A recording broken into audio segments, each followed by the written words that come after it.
भारत में जो Tesla car 60 lakh में मिलेगी, चीन में इसकी कीमत करीब 30 लाख रुपए, जर्मनी में इसकी कीमत 45 लाख रुपए और अमेरिका में इसकी कीमत करीब 31 लाख रुपए। भारत में कीमत इसलिए ज्यादा है क्योंकि सरकार इंपोर्टेड कारों पर इंपोर्ट ड्यूटी लगाती है। इसकी वजह से देश में इंपोर्टेड कारें महंगी हो जाती है। भले ही इलेक्ट्रिक वाहनों पर जीएसटी मात्र 5% है, लेकिन अगर आप इसको समझने का प्रयास करेंगे कि किस तरीके से यह काम हुआ है, तो भाई वो 5% की बात नहीं है।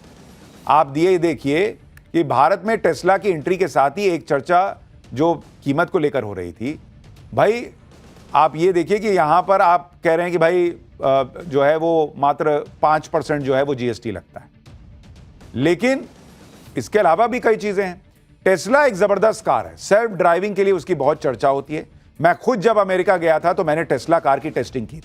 आप भी अमेरिका से मेरी वो एक पुरानी रिपोर्ट दिखाता हूं जब मैंने भी देखा था टेस्ला में बैठ के कि भैया कैसा फील होता है। ये जो टेस्ला एलन मस्क की गाड़ी और वाई सीरीज आप चला रहे हैं,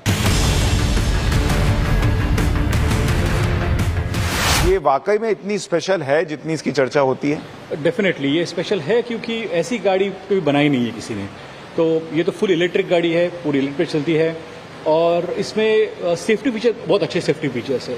तो अभी तक जितनी गाड़ी बनी है सबसे सेफ गाड़ी इसको समझी जाती है।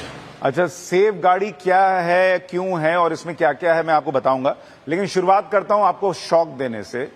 पहली चीज जो आपको इसके बारे में सबसे ज्यादा शॉकिंग लगेगी, जो रोहन भाई ने मुझे बताया तो मुझे भी लगी, कि इस गाड़ी में चाबी नहीं है। तो हमने कहा गाड़ी में चाबी नहीं तो फिर काम कैसे होता है?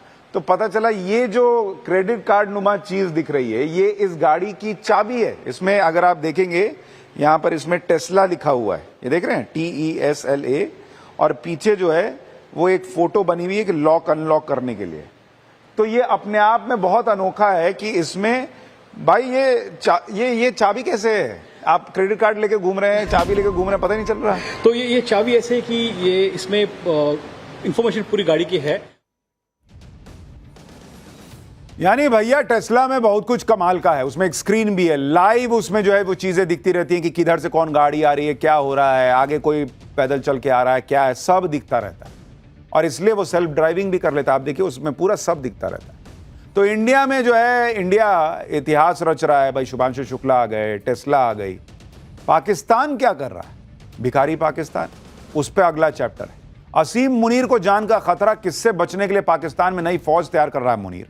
तख्ता पलट की प्लानिंग में लगे मुनीर को नया झटका, इमरान खान ने गेम पलटना शुरू कर दिया क्या? अब इसका चैप्टर बताता हूं। असीम मुनीर पाकिस्तान में तख्ता पलट करके खुद राष्ट्रपति बनने के लिए एकदम बेचैन हो रखा है और इसके लिए ऐसे ऐसे कांड कर रहा है जिससे पाकिस्तान में हड़कंप मचा हुआ है।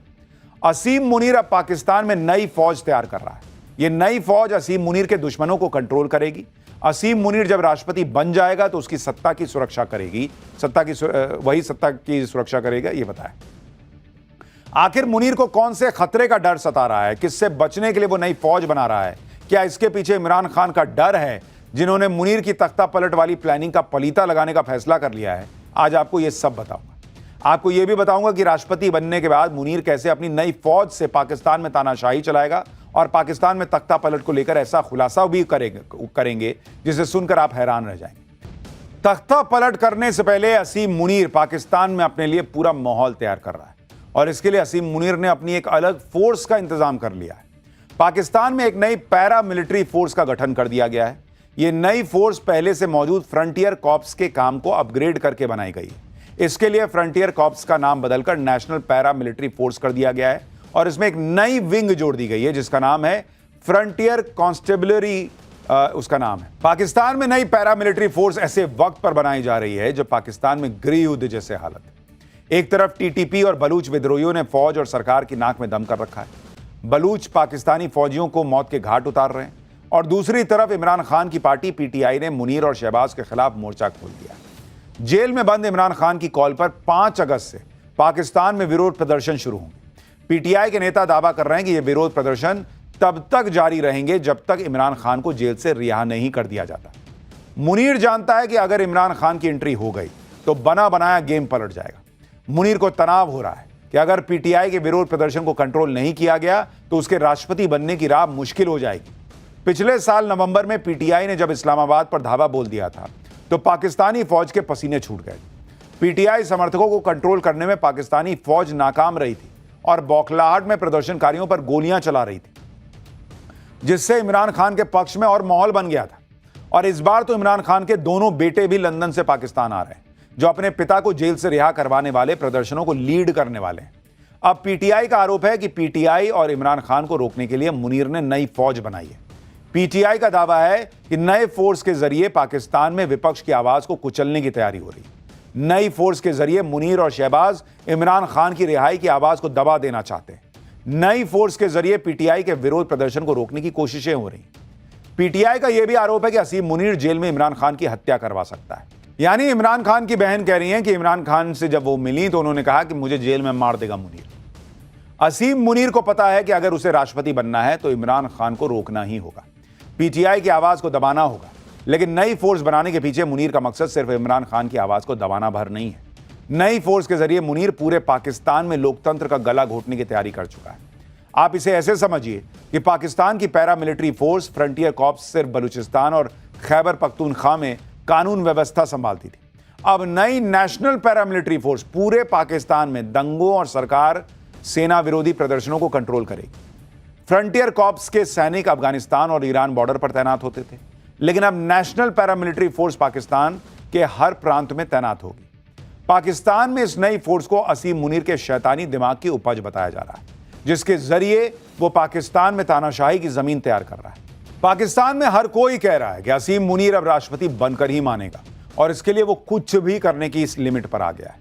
लेकिन अब पाकिस्तानी पत्रकार हामिद मीर ने तख्ता पलट को लेकर एक चौंकाने वाला खुलासा किया है। हामिद मीर का दावा है कि जरदारी की जगह मुनीर को राष्ट्रपति बनाने के लिए संवैधानिक संशोधन की जो चर्चा हो रही है, उसके पीछे इजरायली जासूसी एजेंसी मोसाद का हाथ है। हामिद मीर ने दावा किया है कि 12 दिनों के युद्ध में ईरान को पाकिस्तान के साफ समर्थन से इजरायल बेहद नाराज है। मीर ने दावा किया कि राष्ट्रपति जरदारी चीन की मदद से इजरायल और ईरान के बीच सुलह कराने की कोशिश कर रहे थे, जिसके चलते मोसाद ने उनके खिलाफ साजिश रची। मीर ने तो यह भी दावा किया है कि मोसाद इस्लामाबाद में सत्ता की त्रिमूर्ति यानी मुनीर, शहबाज और जरदारी में से एक की हत्या की योजना बना रही है। मीर का दावा है कि उनके पास अपने दावों को साबित करने के लिए खुफिया जानकारी। यानी हामिद मीर का कहना है कि ये मुनीर जो है वो ईरान और इजरायल के बीच जो है वो सुलह करा रहा था। यह वहां बैठ के ट्रंप के साथ जो है वो बिरयानी पाड़ रहा था, ऑर्डर ले रहा था ट्रंप का, उसी ट्रंप का जो कि वहां ईरान में जाके जो है वो बम गिरा है और कह रहे हैं कि ये दोस्ती करा रहे थे।